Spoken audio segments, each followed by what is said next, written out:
Alright, hello everyone and welcome back to the channel. In this video we're going to be talking about the Christmas event tank for this year, and that is the XM66F. Now this is an interesting tank here. This is this year's Christmas event tank. Unfortunately I do not have the tank yet. I'm not sure if I'm going to be getting it this Christmas because you know how hard it is to get. Normally not worth it in any case, no matter how good the tank is, because of how hard it is to get. You can get extremely lucky. We'll see if I get extremely lucky this year. I have in the past, but we will have to wait and see. And if I don't, I just don't. But obviously hoping to get this tank here soon so I can have another.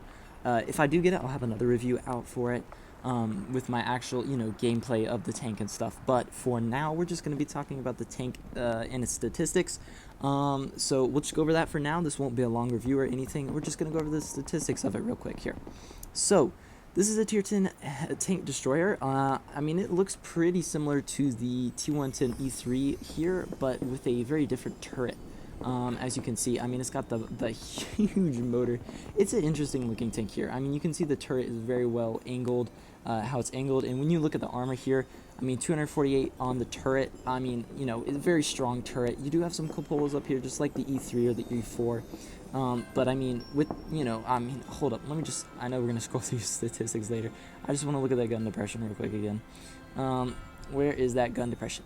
10 degrees of gun depression. Okay, so yeah, those cupolas are not going to be a problem when you are hull down, because 10 degrees of gun depression is going to be plenty enough to hide those things. So yeah, this thing has great gun depression, great turret armor on there. Hull armor is obviously just hull armor, it's average.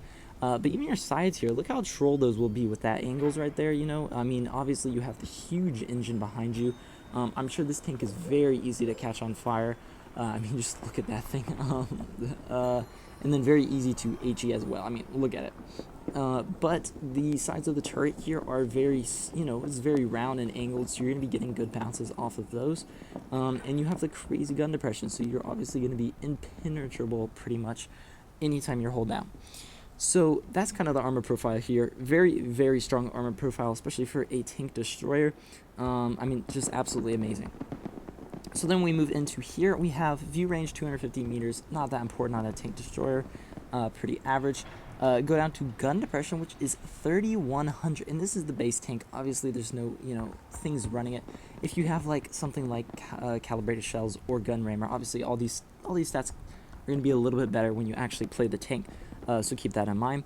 But we're looking at a 7.8 second reload with a 410 alpha gun.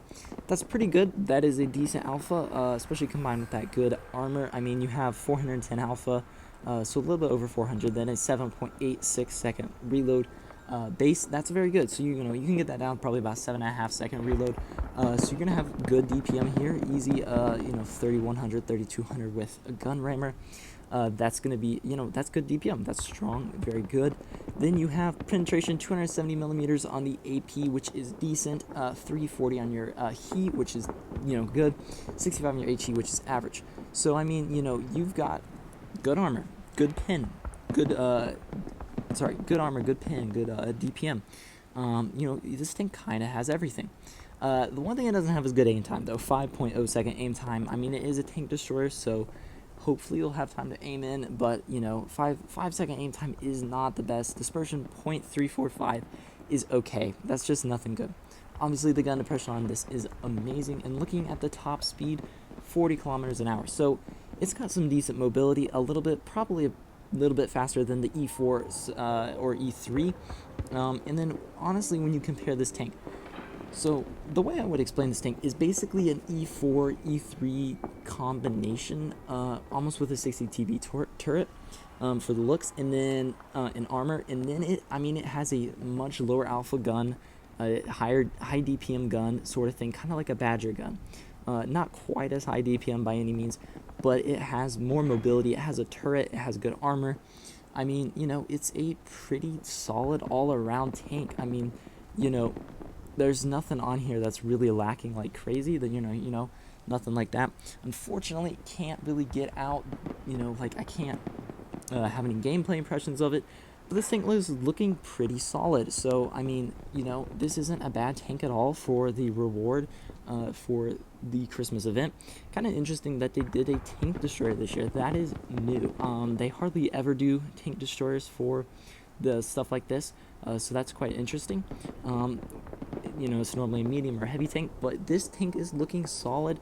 Obviously, this tank is really not going to be easy to get at all, and really never worth it just to buy it, you know, straight up, because it's gonna, you know, if you try to just buy it and don't get lucky, it's gonna be so much. So, you know, no matter how OP the tank is in that case, it's still not worth it. But, you know, in general, comparison to other Christmas tanks are normally very good tanks. I mean, you have stuff like the T22, M4, Concept 1B, you know, Sturf K, some great tanks in there. So this tank is, you know, right up there with them, I'd say. And yeah, definitely a solid Christmas tank. Let me know your thoughts on the Christmas tank down below if you want to. And yeah, that's going to be it for the video. So hope you guys enjoyed this one, and I'll see you in the next one.